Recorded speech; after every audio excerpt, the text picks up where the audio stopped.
Alrighty boys, the most exciting part about an engine swap is the first start. But unfortunately we're not there yet because I got to pull everything back out. JD's and Lentilman, this is a unique swap. It has a GMC Envoy engine, a Nissan Frontier transmission, a custom-made flywheel from M-Tech.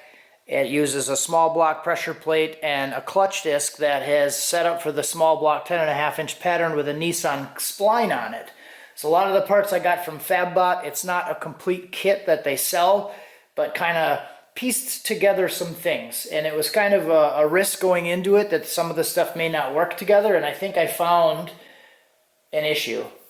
It's not a very big issue, but it is an issue that I'm going to have to pull the stuff back apart. So it bolted together what I thought was going to work well, and there was something that I think I might have found that I have to check.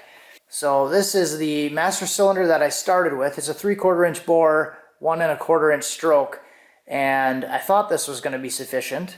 But when I pushed in the clutch pedal after I bled it, it still wouldn't release. I couldn't get the drive shaft to spin, wouldn't release. So I upgraded it. I went to a 7/8 bore, which is one of these guys here, and I don't really like this design as much, but it actually may work out where I can go back to that other one. So I put this other one in there, bled it, tested it, and I have plenty of movement on the pressure plate, more movement, is what I realized, but it still wouldn't release. So dug into that a little bit more. I could actually stick a screwdriver in there with the clutch pedal pushed in. I could stick a screwdriver in there and turn the clutch disc with a little bit of pressure, and I could turn the drive shaft with a little bit of pressure, but the pucks on the clutch are still hung up on the flywheel. So what I think is happening here is the clutch has an extended snout on it, and like an extended spline that engages onto the input shaft, and I think it's binding on the sleeve cylinder.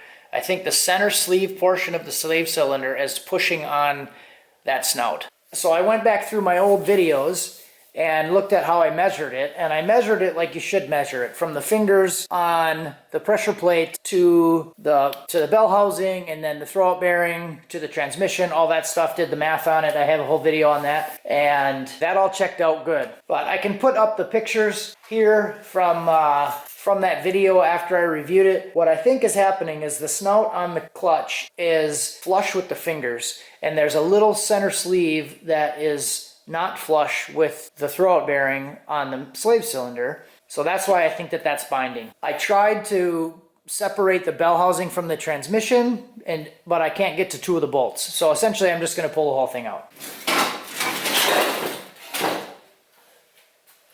And also I wiped off the little snout on the clutch, and you can see that it's all scratched up. Let me try to get a good light angle here.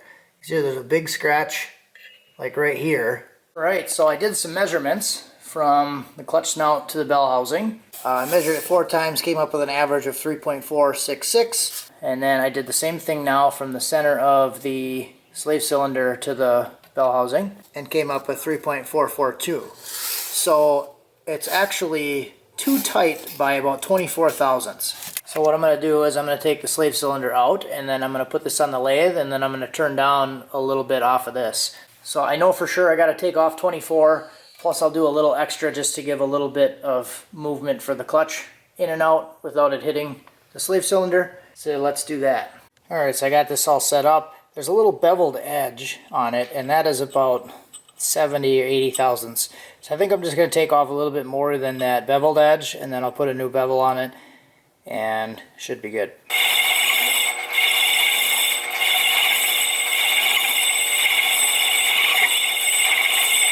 So I got that all done. It's about flush with the throwout bearing now. What I measured was about 130 thousandths, so it's a little bit up. It's probably about 120 something. It's about 1/8 of an inch that I took off of it. So if I look at the max travel, where this thing maxes itself out and stops, it's sticking out a little bit past where that seal is. So I'm still getting the full travel there, but while I was watching it when I was under the car, it's probably only moving about this far. And there's a lot of travel left in there before it would even be maxed out or at the end of it. So that should work out pretty well. Now I'm going to throw it all back together. Alrighty guys, everything's back in, and I did bleed the clutch and tested it, and everything works. I'll put a video in here. All right, push the clutch in. Yeah, buddy. I had my son push the clutch in and I was able to spin the drive shaft by hand, so everything spins free now. I was also able to go with the original master that I had on there, the 3/4 inch. I like this one a lot better. This one's just easier to get to. It's smaller, there's a lot more room. You can get to the bolts easier. I was able to put the bolts in the same direction, so the bolts are in this way, the nuts are on the inside. I just like this one a lot better. The pedal feel is a lot better. I got a little bit of slack here. I could probably loosen that up or tighten that up, but feels better, much better than the 7/8. Getting the chain and everything off of this and start getting stuff back in there. I'm also at the same time I'm working on this. I'm working on the handbrake stuff, the parking brake stuff. I got new shoes coming. I have the new springs and everything coming, and then I got to find a way to adapt the Volvo line to this thing, which I have an idea for. Waiting on the shoes. I ordered them on Amazon like a few days ago, and it was supposed to be overnight, but now it says it's not going to be here till Friday, and today is Sunday. But not a huge deal there.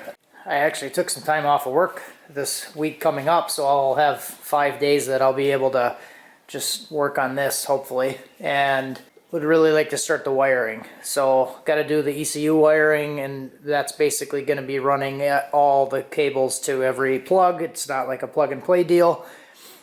I'm using the max ECU, so I'll have to terminate everything at the engine, so that'll be interesting. I'm actually looking forward to that. I think that'll be fun. I kind of like the wiring stuff, but still got to figure out battery situation and like all the electrical for the car, essentially. I don't want to get ahead of myself, but I would like to maybe try to test fire it sometime here in the next week or something, now that I have working brakes and the clutch works. So we'll see.